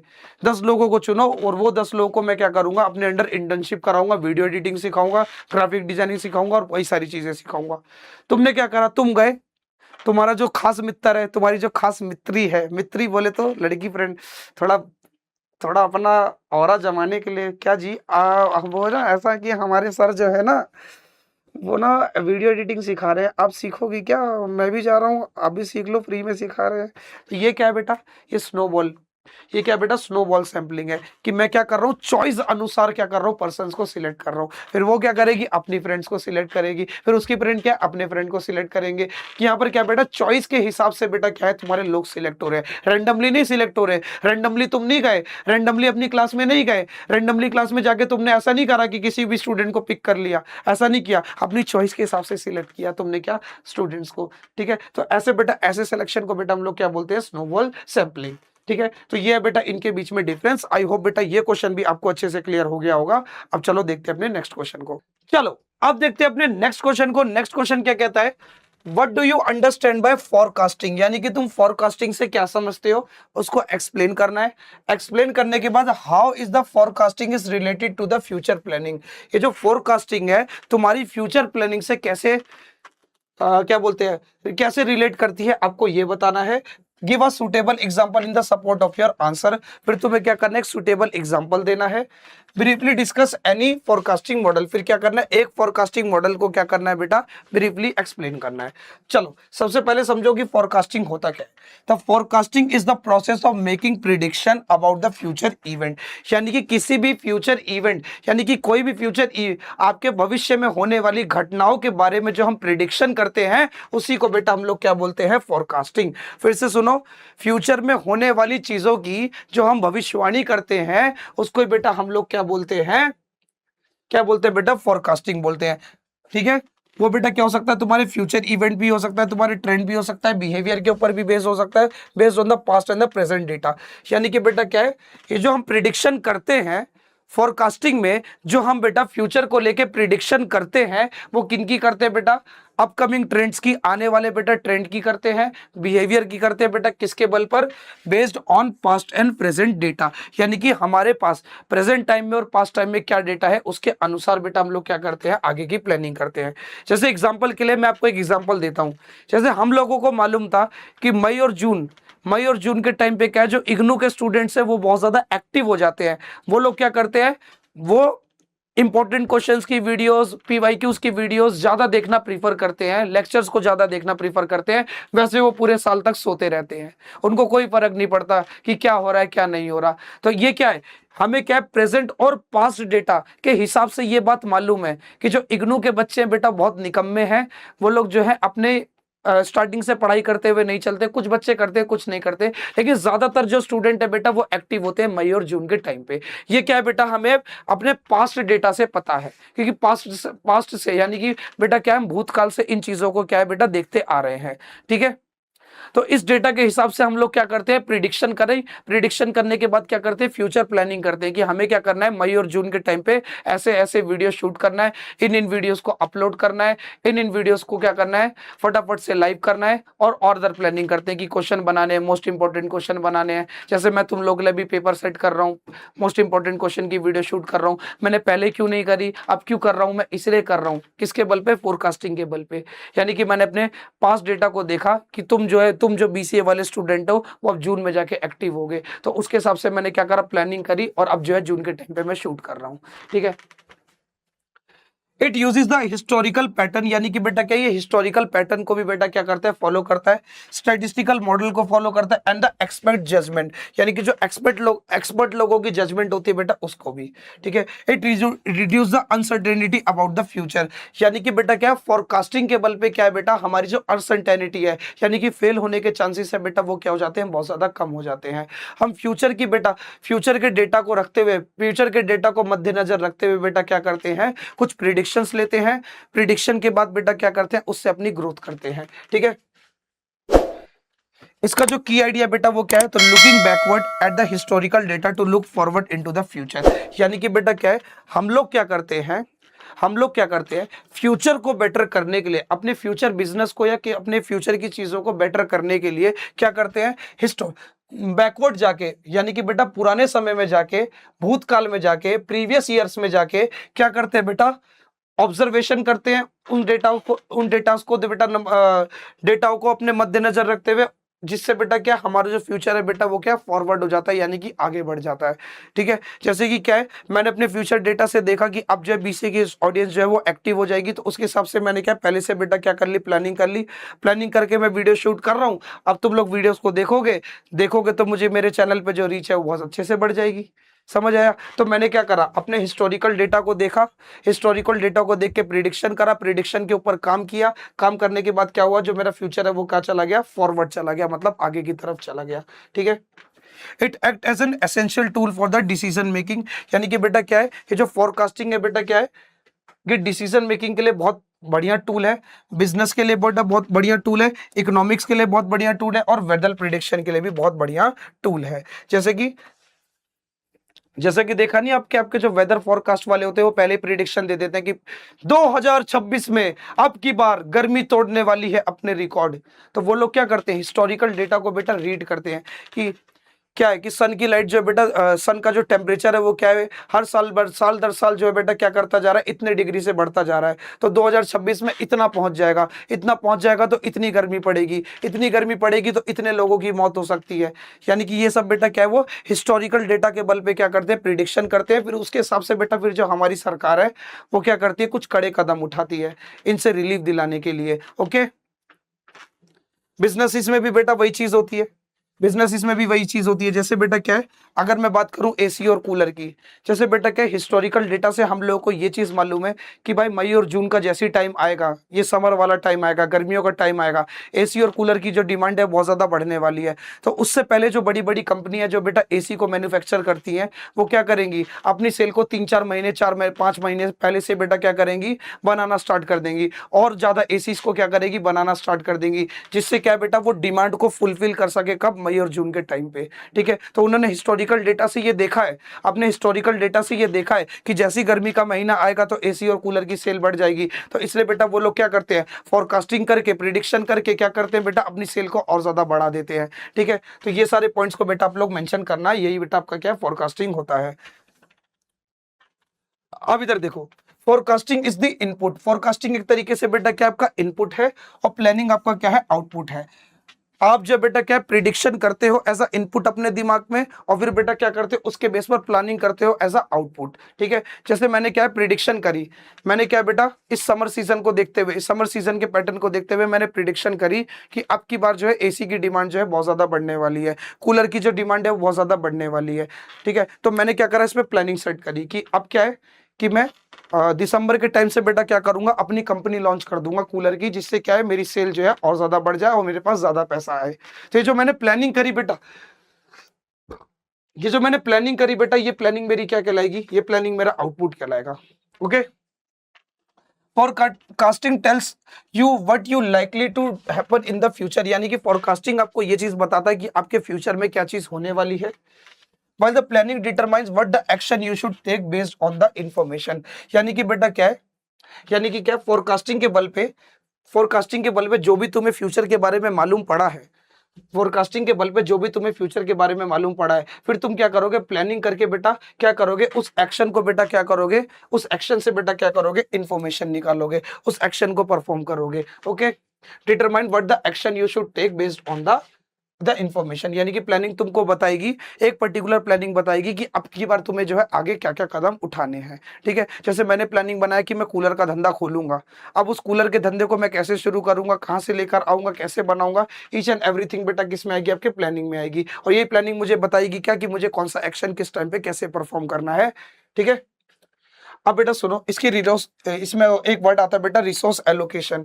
इसमें क्या होता है, if the forecast predict a search in a demand planning and ensure the enough stock और buy enough raw material in advance. यानी कि बेटा सुनो, जैसे कि मुझको एग्जांपल के लिए मैं तुमको बताता हूँ, जैसे कि मुझको ये बात मालूम है कि बेटा क्या, कि मई और जून के टाइम पे मेरे जो कूलर और एसी की डिमांड है बहुत ज्यादा बढ़ने वाली है। तो इसको मद्देनजर रखते हुए बेटा मैं क्या करूंगा, दिसंबर जनवरी के टाइम से क्या करूंगा, स्टाफ को हायर करना शुरू कर दूंगा, लोन लेना चालू कर दूंगा, पैसा इकट्ठा करना स्टार्ट कर दूंगा, जिससे कि बेटा क्या है, मैं मई और जून के टाइम पे क्या कर सकूं, लार्ज अमाउंट में एसी और कूलर की प्रोडक्शन कर सकूं और उनसे पैसा कमा सकूं। तो बेटा वही चीज यहाँ पर ये बात बोली जा रही है, और ये मैं कब कर पाया, फोरकास्टिंग के बल पे। किसके बल पे, फोरकास्टिंग के बल पे कर पाया। मैंने बेटा क्या करा, पास्ट इंफॉर्मेशन, हिस्टोरिकल पैटर्न को मद्देनजर रखते हुए कुछ प्रिडिक्शन करी, उन प्रिडिक्शन के बल पे प्लानिंग करी, फिर उसको एग्जीक्यूट किया। इससे बेटा क्या, तुम्हारा जो रिस्क है बेटा, रिस्क का भी मैनेजमेंट होता है, तुम्हारे जो बेटा रिस्क है बेटा वो भी कैसे हो जाते हैं, कम हो जाते हैं। The forecasting helps to identify the future risk like the drop the sale on the bad weather, allowing the manager to create the backup plans. यानी कि बेटा क्या, जैसे जैसे हमको ये चीज मालूम है, हमको ये चीज मालूम है कि जैसे बेटा क्या सर्दी का मौसम आएगा वैसे ही क्या मेरे एसी और कूलर बिकना बंद हो जाएंगे।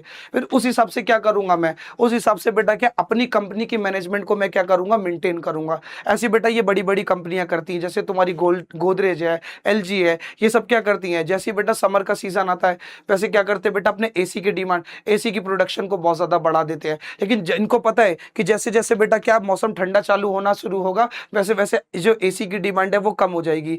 तो एसी की डिमांड कम हो जाएगी तो ये लोग क्या करते हैं, फिर अलग अलग जगहों पर अपना पैसा लगाना स्टार्ट करते हैं, अलग अलग प्रोडक्ट लॉन्च करना चालू करते हैं। गीजर लॉन्च करना स्टार्ट करेंगे, जो जो कि बेटा क्या है तुम्हें गर्मी से रिलीफ देंगे, वैसी चीजें बेटा क्या करना लगेंगे, लॉन्च करना स्टार्ट कर देंगे। ठीक है, अपने पैसे को कहीं और इन्वेस्ट करना चालू कर देंगे, एसी से हटा के कहीं और इन्वेस्टमेंट करना चालू कर देंगे। इससे क्या होगा बेटा, इससे क्या होगा, इसी फोरकास्टिंग के बदौलत बेटा इनको ये चीज मालूम पड़ गई कि हाँ इस टाइम पे हमारी जो सेल है वो गिर जाएगी। सेल गिरेगी तो मतलब क्या है, हमारी कंपनी क्लैश हो सकती है। तो उसको बचाने के लिए बेटा क्या है, वो अपने बैकअप प्लान पहले से बना के रखते हैं। ठीक है, तो बेटा ये क्या आपके रिस्क मैनेजमेंट को भी बहुत ज्यादा कम करता है। अब इसका देखो, फोरकास्टिंग का बेटा एक ही मॉडल है, द मूविंग एवरेज मॉडल, जिसको बेटा हम लोग, जो कि बेटा पूरी तरीके से किस पर बेस्ड है, आपके टाइम सीरीज पर बेस्ड है। देखो, the simple moving average model बेटा क्या है, this model belongs to the time series family. It assume that the future trend will be a continuation on the immediate past pattern. यानी कि जो आपका फ्यूचर पैटर्न है बेटा वो पूरा का पूरा किस पे डिपेंड करेगा, पास्ट पैटर्न पे डिपेंड करेगा। यानी कि जैसा जैसा पास्ट में चलता आया है वैसी वैसी कैसा चलेगा, आपके फ्यूचर में भी चलेगा। It calculates the forecast using the average of the past data.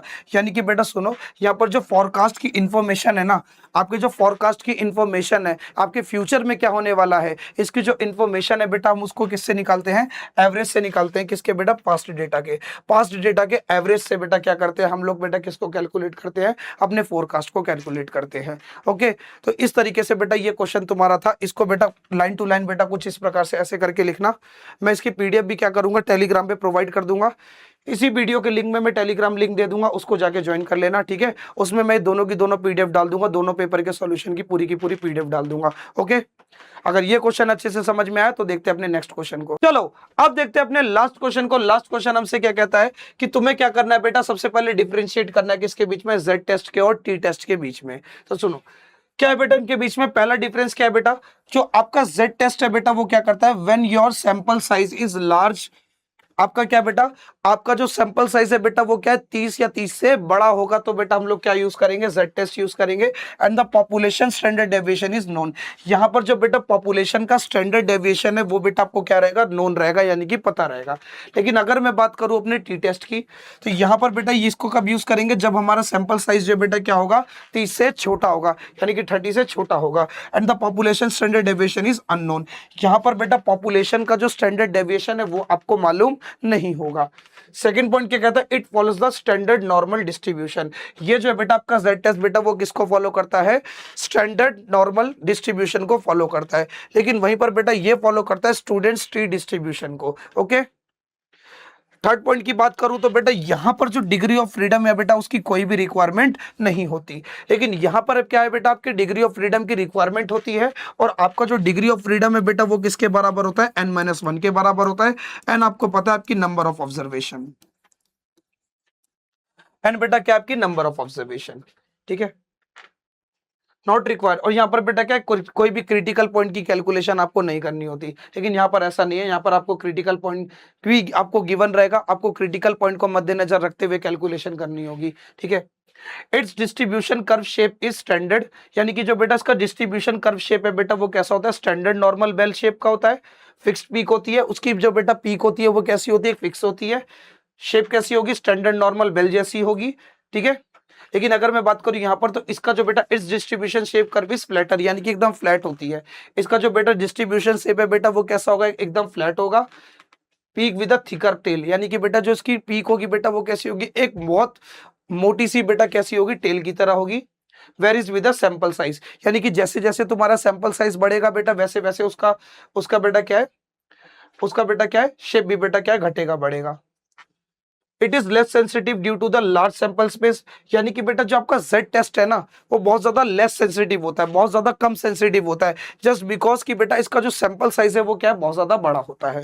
लेकिन अगर मैं बात करूं इसकी तो बेटा क्या है, आपका टी टेस्ट जो है बेटा क्या है, ये बहुत ज्यादा हाईली सेंसिटिव होता है, जस्ट बिकॉज क्यों, क्योंकि इसका सैंपल साइज जो है बेटा वो क्या है, बहुत ज्यादा छोटा होता है, ठीक है, due to the smaller data pool, यानी कि इसके जो डेटा का पूल है बेटा वो कैसा होता है, बहुत ज्यादा छोटा होता है।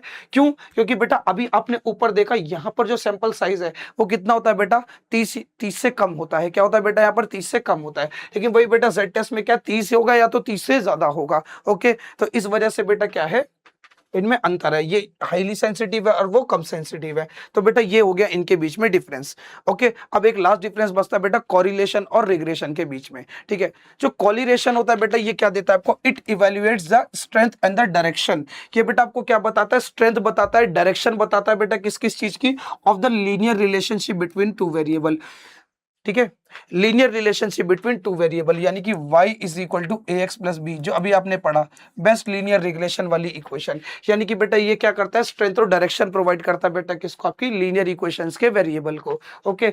अगर मैं बात करूं रिग्रेशन की तो it models the function relationship, ये क्या करता है बेटा, फंक्शनल रिलेशनशिप को डिफाइन करता है, किनके बीच में, फंक्शनल रिलेशनशिप को बेटा क्या करता है, डिफाइन करता है to predict the value of the dependent variable, जिससे हम क्या कर सके, अपने डिपेंडेंट वेरिएबल की वैल्यू को फाइंड कर सके। अब यहां पर देखो बेटा आपका डिपेंडेंट और इंडिपेंडेंट वेरिएबल कौन है, यहां पर आपका जो डिपेंडेंट वेरिएबल है बेटा वो कौन है, आपका y होता है बेटा आपका डिपेंडेंट वेरिएबल, और x होता है बेटा आपका इंडिपेंडेंट वेरिएबल। x की वैल्यू को बेटा क्या आर्बिट्री आप कैसे भी पुट कर सकते हो, जैसे जैसे आप x की वैल्यू को पुट करोगे वैसे वैसे बेटा क्या आपको y की वैल्यू मिलेगी, x की वैल्यू को बदलने से बेटा कौन बदलेगा, y बदलेगा, यानी कि जो आपका y है वो पूरा का पूरा किस पे डिपेंड करता है, x पे डिपेंड करता है। x अपनी मर्जी से कुछ भी हो सकता है, लेकिन आपका y जो है वो नहीं हो सकता, y की जो वैल्यू है बेटा वो पूरी की पूरी डिपेंड करेगी x पे, x अगर घटेगा बढ़ेगा उसके x के घटने बढ़ने से क्या है, सारी चीजें बेटा घटेंगी बढ़ेंगी, ओके। तो वही चीज ये बता रहा है कि यहाँ पर बेटा क्या है, यहाँ पर बेटा क्या है, ये जो आपका ये रिग्रेशन मॉडल है बेटा क्या करता है, ये फंक्शनल रिलेशनशिप बताता है किसको बेटा, किसके बीच में, किसके बीच में, किस चीज के लिए, प्रिडिक्ट करने के लिए बेटा किसकी वैल्यू को, डिपेंडेंट वेरिएबल की वैल्यू को और इंडिपेंडेंट वेरिएबल की वैल्यू को, ओके। थर्ड पॉइंट क्या है, it does not imply cause and effect, बेटा क्या इसमें किसी भी तरीके का कॉज और इफेक्ट जो है नहीं होता, लेकिन यहाँ पर क्या it establish the functional cause and effect relationship, यहाँ पर जो बेटा फंक्शनल कॉज और बेटा फंक्शनल इफेक्ट का जो रिलेशनशिप है वो क्या है आपको देखने को मिलेगा। No distinction, both variable x and y are treated as equal, यानी कि बेटा क्या है, रिग्रेशन के केस में क्या है, हम x और y दोनों वेरिएबल को क्या करते हैं बेटा, इक्वली ट्रीट करते हैं, लेकिन यहाँ पर क्या है, clearly split variable into a independent variable and dependent variable, independent variable हो जाएगा हमारा x और डिपेंडेंट वेरिएबल हो जाएगा आपका y, यानी कि दोनों को क्या करेंगे बेटा हम अलग अलग कैटेगराइज कर देंगे, एक को बोलेंगे इंडिपेंडेंट वेरिएबल, एक को बोलेंगे डिपेंडेंट वेरिएबल, लेकिन यहाँ पर आपको ऐसा खेल देखने को नहीं मिलेगा, x और y दोनों को बेटा क्या दिया जाएगा, सेम ट्रीटमेंट दिया जाएगा, क्लियर। अब थर्ड पॉइंट देखो, it's mathematically range is restricted, यानी कि बेटा जो इसकी मैथमेटिकल रेंज है बेटा वो भी रिस्ट्रिक्टेड है, कहां से कहां तक, -1 से लेके 1 तक, लेकिन यहां पर ऐसा नहीं है, यहां पर जो आपको can be a real number. यहाँ पर जो बेटा आपकी मैथमेटिकल रेंज है बेटा वो कैसी है, माइनस इन्फिनिटी से लेके प्लस इन्फिनिटी, यानी कि बहुत बहुत बहुत छोटी वैल्यू से लेके बहुत बहुत बहुत बड़ी वैल्यू तक, यानी कि इसकी कोई भी सीमा नहीं है, इसकी बेटा लिमिट की, इसकी मैथमेटिकल रेंज की कोई भी सीमा नहीं है, यानी कि आपको कुछ भी वैल्यू मिल सकती है। क्लियर? यानी कि बेटा क्या है, ये पूरी तरीके से सिमेट्रिक होता है आपका, जो बेटा क्या कोरिलेशन होता है पूरी तरीके से क्या होता है बेटा आपका, सिमेट्रिक होता है। ठीक है, interchanging x and y yields the same result, यानी कि अगर आप अपने एक्स और वाई को इंटरचेंज करते हो ना, किसमें बेटा, कोरिलेशन में, अगर आप अपने एक्स और वाई को इंटरचेंज करते हो तो बेटा क्या है, आपको सेम रिजल्ट मिलेगा। क्या मिलेगा बेटा, सेम रिजल्ट मिलेगा। कब, जब आप अपने एक्स और वाई को क्या करोगे, इंटरचेंज करोगे। लेकिन यहां पर ऐसा नहीं है, ये पूरी तरीके से आपका असिमेट्रिक होता है, क्योंकि अगर आप एक्स और वाई को इंटरचेंज करोगे तो आपका पूरा का पूरा जो मॉडल है बेटा वो क्या हो जाएगा, चेंज हो जाएगा। जैसे अब इसका बेटा एक यूज देख लो, it is use to test for a stable linear connection between the variable, यानी कि बेटा क्या है, स्टेबल लीनियर कनेक्शन के बीच में जो रिलेशन अगर आप देखना चाहो तो बेटा आप इसके बल पर देख सकते हो।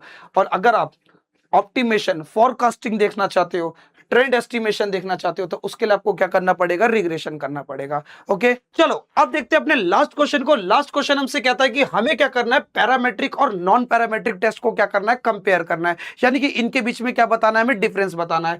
तो सबसे पहले जो आपका पैरामेट्रिक टेस्ट है ना बच्चों, पैरामेट्रिक टेस्ट जो है एक पर्टिकुलर पैटर्न को फॉलो करता है, लेकिन वहीं पर आपका नॉन पैरामेट्रिक टेस्ट जो है किसी भी पर्टिकुलर स्पेसिफिक पैटर्न को फॉलो नहीं करता। तो ये पॉइंट आप क्या कर सकते हो, अपने पहले पॉइंट में मेंशन कर सकते हो। जैसे यहाँ पर लिखा है, assume that the data follows a specific distribution, एक स्पेसिफिक टाइप के डिस्ट्रीब्यूशन को बेटा क्या करता है, फॉलो करता है। और डिस्ट्रीब्यूशन का मतलब क्या है, अरे डेटा को अरेंज करना ही तुम्हारा डिस्ट्रीब्यूशन कहलाता है। और ये ज्यादातर बेटा यूज करता है तुम्हारा नॉर्मल डिस्ट्रीब्यूशन और बेल कर्व। लेकिन अगर मैं बात करूं नॉन पैरामेट्रिक टेस्ट की, तो बेटा ये क्या करेगा, मेक नो असम्पशन, किसी भी तरह की कोई असम्पशन नहीं बनाएगा अबाउट द डिस्ट्रीब्यूशन, डिस्ट्रीब्यूशन को लेकर किसी भी तरह की बेटा कोई असम्पशन नहीं बनाएगा। और ये ज्यादातर बेटा किसको फॉलो करता है, डिस्ट्रीब्यूशन फ्री टेस्ट को फॉलो करता है। ठीक है, अगर बात करूं बेटा इनके डेटा टाइप की, तो बेटा ये क्या करता है, work with the continuous data, ज्यादातर ये काम करता है तुम्हारे किसके साथ, कंटीन्यूअस डेटा के साथ काम करता है, रेशियो और इंटरवल वाले डेटा के साथ काम करता है। अच्छा, ये इंटरवल डेटा क्या होता है, इंटरवल डेटा आपका वो डेटा होता है बेटा जो कुछ इस प्रकार से लिखा होता है, एक रेंज में लिखा होता है, एक रेंज में लिखे डेटा को बेटा हम लोग क्या बोलते हैं, इंटरवल डेटा बोलते हैं। तो उसके साथ बेटा ये काम करता है। जैसे स्केल लाइक हाइट हो गया, वेट हो गया, जैसे बेटा क्या इतनी हाइट से लेके इतनी हाइट तक के लोग, इतनी हाइट से लेके इतनी हाइट तक के लोग, 180 से लेके 170 से लेके 180 सेंटीमीटर की हाइट के लोग एक कैटेगरी में, 190 से लेके 200 तक की हाइट के लोग एक कैटेगरी में। जब बेटा हम लोग ऐसे करके बेटा क्या करते हैं, अपने डेटा को डिस्ट्रीब्यूट करते हैं, तो उसको बेटा हम लोग बोलते हैं पैरामेट्रिक टेस्ट। ठीक है, और यहां पर क्या होगा बेटा, आपका बेटा ये जो नॉन पैरामेट्रिक टेस्ट है बेटा, ये काम करता है किसके साथ, नॉमिनल और बेटा ऑर्डिनल डेटा के साथ। अब ये क्या होता है बेटा, तो सुनो, नॉमिनल और ऑर्डिनल डेटा बेटा कुछ नहीं होते। जैसे बेटा आपके रैंक डेटा हो गया, आपके डेटा जो बेटा किसकी फॉर्म में हो गया, रैंक की फॉर्म में आ गया, यानी कि कौन फर्स्ट पर है, कौन सेकंड पर है, कौन थर्ड पर है, ये सब चीजें। जहां पर बेटा क्या है, नंबर की, किसी भी डेटा की बेटा क्या पोजीशन स्पेसिफाइड होती है। बात समझ में आया? और बेटा हो गई आपकी कैटेगरीज, क्या हो गई बेटा, कैटेगरीज हो गई, यानी कि आपका जो डेटा है वो किस किस कैटेगरी में डिवाइडेड है, यानी कि कौन किस कैटेगरी में, कोई डेटा जो है किस कैटेगरी में आ रहा है, कौन सा डेटा किस कैटेगरी में आ रहा है और कौन सा डेटा किस कैटेगरी में आ रहा है, उस पर बेटा काम करता है आपका नॉन पैरामेट्रिक टेस्ट। और आपके स्कोर पे काम करता है, जैसे कौन फर्स्ट आया, कौन सेकंड पर है, कौन थर्ड पर है, इस पर काम करता है। क्लियर है? अगर मैं बात करूं इनके सैंपल साइज की, तो बेटा क्या है, best situated for large sample size. ये जो बेटा एकदम बेस्ट टेस्ट रहता है बेटा किसके लिए, लार्ज सैंपल साइज के लिए, जिनका बेटा सैंपल, जिन डेटा का बेटा क्या सैंपल साइज बहुत बड़ा होता है बेटा, उनके लिए क्या है, आपका पैरामेट्रिक टेस्ट बहुत ज्यादा अच्छा होता है। लेकिन बेटा ये क्या है, नॉन पैरामेट्रिक टेस्ट क्या है, can be used effectively even with a small sample size, यानी कि बेटा ये इफेक्टिवली काम करता है बेटा किसके लिए, स्मॉल सैंपल साइजेस के लिए, यानी कि ऐसा डेटा बेटा जिनका क्या है, सैंपल साइज जो है बहुत ज्यादा छोटा होता है। बात समझ में आई? अगर मैं बात करूं सेंट्रल वैल्यू की, इनकी सेंट्रल वैल्यूज, इनकी जो सेंट्रल वैल्यूज है वो क्या क्या है, ज्यादातर जो आपका पैरामेट्रिक टेस्ट है बेटा वो क्या करता है, focus on comparing the mean of the groups, यानी कि अलग अलग ग्रुप्स के मीन पर ज्यादातर बेटा ये क्या करता है, फोकस करता है। बात समझ में आई? ये बहुत इंपॉर्टेंट पॉइंट है, इसको जरूर मेंशन करना। ओके, लेकिन अगर मैं बात करूं नॉन पैरामेट्रिक टेस्ट की, तो बेटा वो क्या करेगा, आपका ज्यादातर फोकस करेगा किस पर, मीडियन ऑफ द ग्रुप पे, यानी कि बेटा किसकी वैल्यू पे ज्यादातर फोकस करेगा, मीडियन ऑफ द ग्रुप पे बेटा ज्यादा फोकस करेगा, आपके ग्रुप की मीडियन वैल्यू पे बताया ना, ऊपर देखो, यहाँ पर देखो, ये ज्यादातर जो बेटा वर्क है वो किसके साथ करता है, रैंक के साथ, पोजीशन के साथ काम करता है। और मीडियन का मतलब ही क्या है, मीडियन का मतलब ही है मिडिल टर्म। अरे मिडिल टर्म का मतलब क्या है, पोजीशन।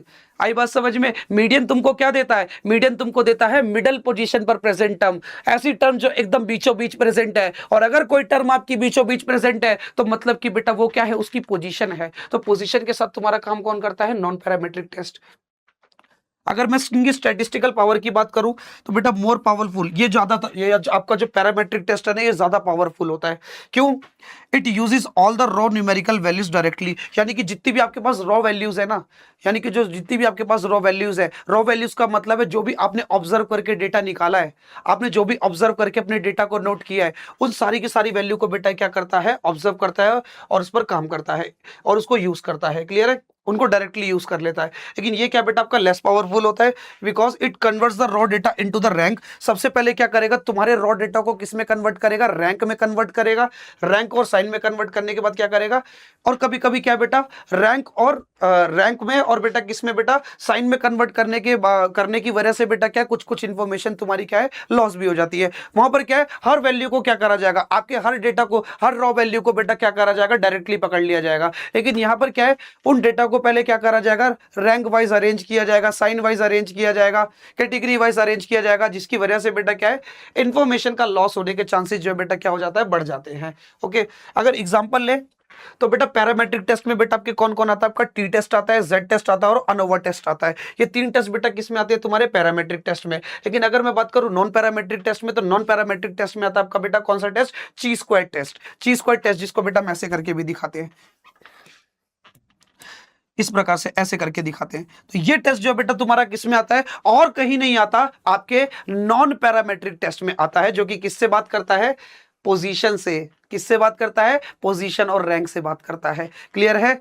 आयो बेटा ये क्वेश्चन आपको अच्छे से क्लियर हो गया होगा। तुम्हारे भाई ने पूरी की पूरी कोशिश करी है हर एक क्वेश्चन को डिटेल में समझाने की, और मैं इस बात का दावा कर रहा हूं कि बच्चों अगर तुमने इस वीडियो को अच्छे से देख लिया ना, तो मैं कह रहा हूं भाई तुम्हारा थ्योरेटिकल जितना भी बेटा थ्योरेटिकल क्वेश्चन है वो अच्छे से क्लियर हो जाने वाला है। मैंने सारे पेपर के मोस्ट इंपॉर्टेंट बेटा क्या है, थ्योरेटिकल क्वेश्चन को यहाँ पर कवर करा दिया है। अब जिस प्रकार से मैंने तुम्हें थ्योरेटिकल क्वेश्चन कवर कराए, उसी प्रकार से मैं न्यूमेरिकल क्वेश्चंस को भी तुम्हें कंप्लीट कराने वाला हूं। इसके लिए तुम्हें करना कुछ नहीं है, चैनल को सब्सक्राइब करना है, वीडियो को लाइक करना है और बेल आइकन को प्रेस जरूर करना है कि मेरी जान, जब तुम बेल आइकन को प्रेस रखोगे तो जैसे ही मेरा कोई वीडियो आएगा आपको तुरंत के तुरंत नोटिफिकेशन मिल जाएगा कि तुम्हारे भाई का जो है वीडियो आ चुका है, उसको जल्दी से जाके देख लो। समझ आया? तो चलो तब तक के लिए बाय, मिलते हैं नेक्स्ट वीडियो में।